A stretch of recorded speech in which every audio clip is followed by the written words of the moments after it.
inyo, attorney? Alam mo, Judith, bilang ikaw ang nagbuntis, ikaw ang nagluwal, karapatan mo na dapat yung bata ay nasa iyo. Ang karapatang yan ay nasa batas at kinikilingan ka ng batas. Gayon pa man nung kinakausap kita at tinatanong kita kung gusto mo talagang i-assert o gusto mo talagang manindigan sa iyong karapatan, ay nakita ko sa iyo na nagbabago ang iyong isip. Nagbabago ang iyong damdamin. So, respeto ko yung desisyon mong yon. Kaya't, subalit kung magbabago ka pa rin eventually ng desisyon at gusto mo talagang kunin ang iyong anak at iayos ang kalagayan niya upang hindi lamang, sabi nga'y sa natural, kundi maging sa legal na proseso'y kilalanin ka. Huwag kang mag-atubiling lumapit dito sa face-to-face. Tandaan mo yan. Lagi kaming nakahandang tulungan ka sa puntong legal.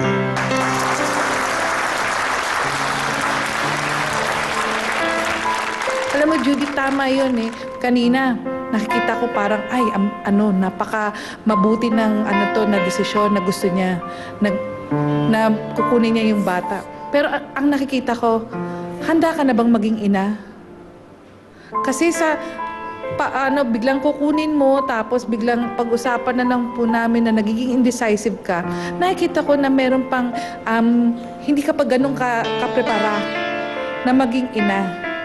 Kaya nagugulihan ka sa sitwasyon. So sana may ayos po niyo to. At Judith, kung sakasakali man na gusto mong ituloy na kunin ang bata, parehas siguro po na kailangan natin ng debriefing and counseling both on the side of Judith at saka ni Aling Miriam. Kasi si Aling Miriam nagiging emotional siya kanina. Sinabi niya na pag kinuha na sa amin, malapit lang.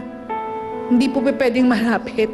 Dahil kasi ang masusunod po dito kung ano po ang desisyon ng tunay na ina. Yan lang po. Walang matuwid na gawain na manggagaling sa di matuwid na pamamaraan.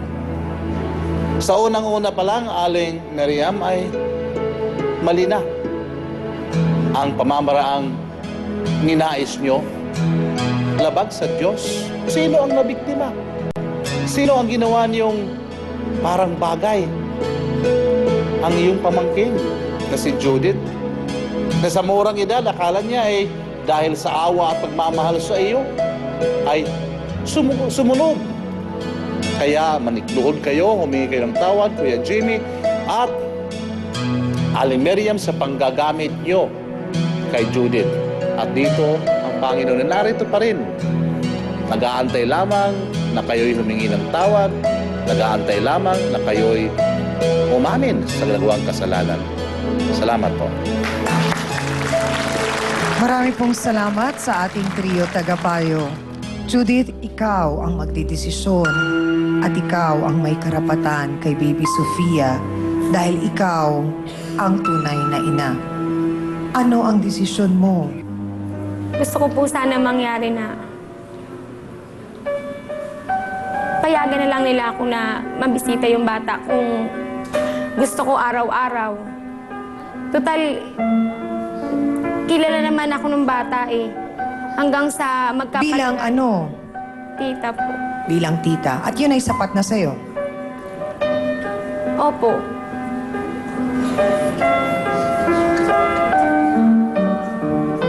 At rerespetuhin namin yung desisyon mo na yun. Ate Miriam? Ate, sana mapatawad mo ako. Judith.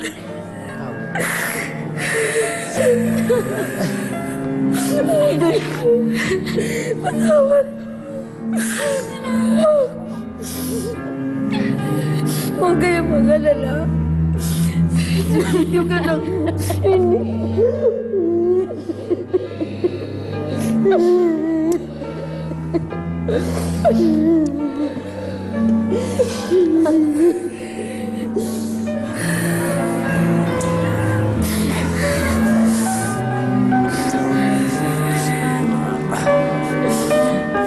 At dalangin namin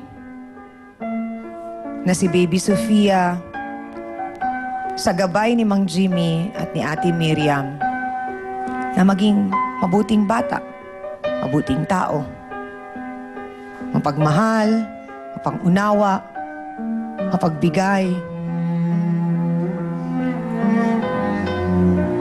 Dahil lahat kayo ay mababait. Marami pong salamat. Amina na po tayo mga kapatid, anong aral po ba ang ating natutunan sa ating issue ngayon? Wala na nga po yatang sasarap pa sa pakiramdam ng isang magulang dahil ang maging isang ama o ina, yun na po yata ang pinakamagandang biyaya ng Diyos sa atin.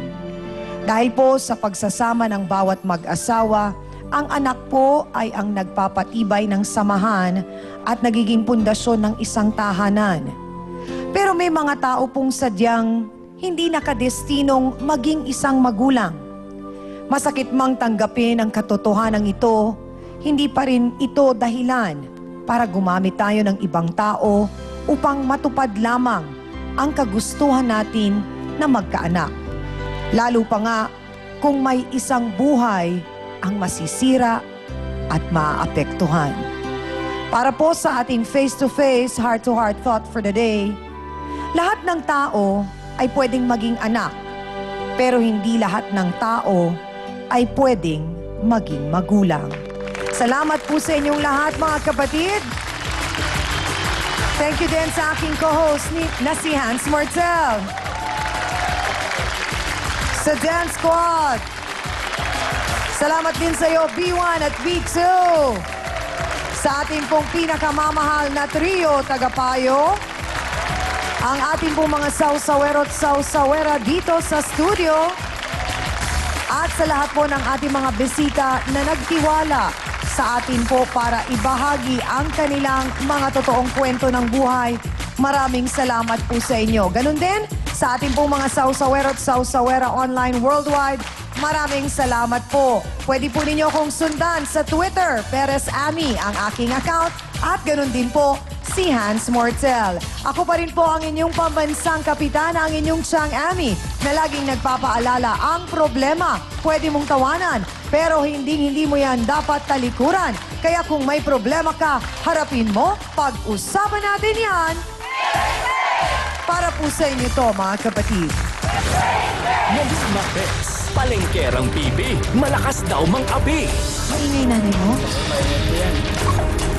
Nasaktan kayo. Bakit po ninyo iniwan si Aling Leonora? Para kaming api, bago siya magbigay ng pangkain namin, gulpi muna abutin. Kaya ang kinakasama, bumalik sa ex niya.